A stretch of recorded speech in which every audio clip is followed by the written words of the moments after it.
Hi guys, I'm here with another video, and this time we're talking about why have haters? Why are people hating you or disliking you or having an attitude towards you?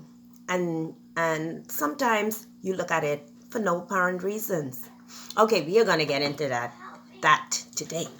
So I have experienced in my lifetime, giving you a little scoop about myself, that it all started when I was in school. A lot of kids used to tease me, oh, you're skinny marona, big eye, dummy, this, that, and the next. And it will hurt me so bad until, I had been plagued with that from primary school up until senior high school.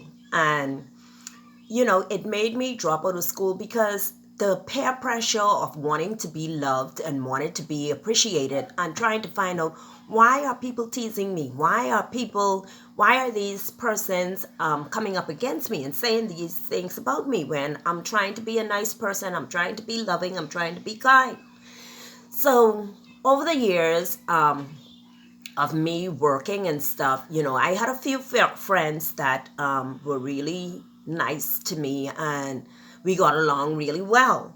Um, and then I started to work with children and, I started to teach the kids, to be kind to one another, because I didn't want them to grow up being bullies or being bullied.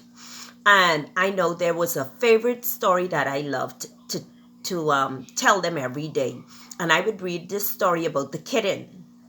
And it was a story about this cat that had some kittens. And one of her kittens would come to her every day and say, Mama, I am hearing my sisters and brothers purr, but I can't purr like them. And, he was feeling a little indifferent. And, sometimes we feel a little indifferent towards others or because of how the way that others are. And so he kept coming to his mom and saying, I think I've lost my purr. I don't have this purr that you have. I don't have this joy that you and the other kitties have. And so his mom would tell him every time he comes, don't worry, it's inside you. When the time is right, it will come out. You will purr. So he went and he was trying to find ways to get himself to purr. So he would go and find different things to do and different stuff to get into and then come back to his mom because the purr didn't come out. And he was like, Mom, I've lost my purr.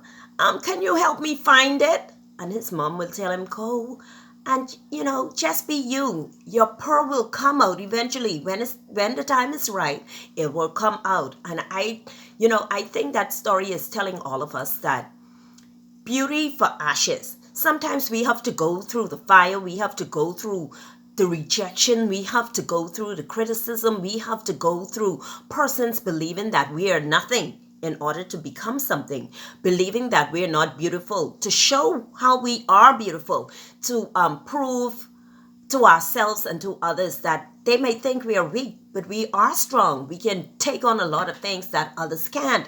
But we somehow in this world like to match up to what others' ideology is about us. And that's not right. God said he made each one of us unique and special, a set aside, peculiar person unto himself. And so he created all of us for a reason. Look at David. They said that you're just a shepherd boy. You can't be the king. Why would Samuel want to anoint you? Out of all of Jesse's son, you are the frailest. You're not the one. But was he not the one? Yes, he was the one. He killed a giant that fared thousands of them. When Saul came to him, he said, put on my armor. So your king has to put on armor. He has to put on a vest and a big sword and have this big old heavy shield and deck himself out in this armorry to make himself appear to be threatening when all David had was a slingshot. See, when we have faith in God and have faith in ourselves to know that, hey, God is going to bring us to a place where we don't need all the armor and all of the necessities that others think that we need. You know, the imperfection makes you perfect. You know, if you can live with the big eyes, maybe somebody is looking at your eyes and saying, oh, wow, they are beautiful. But to you, because you've been around persons that pull you down, you're thinking, I'm not special in any way. Maybe they may say, hey, your smile is not nice. But to somebody else, they're saying, smile for me, man. I love your smile. Somebody might be saying, you know, you're not smart enough. But hey, God gives us gifts. Ooh, wow, you didn't catch that. Not everyone came here to be book smart. Some people are book smart. I have met some people who have went to not one college, colleges, gotten degrees, and do the dumbest, stupidest things ever.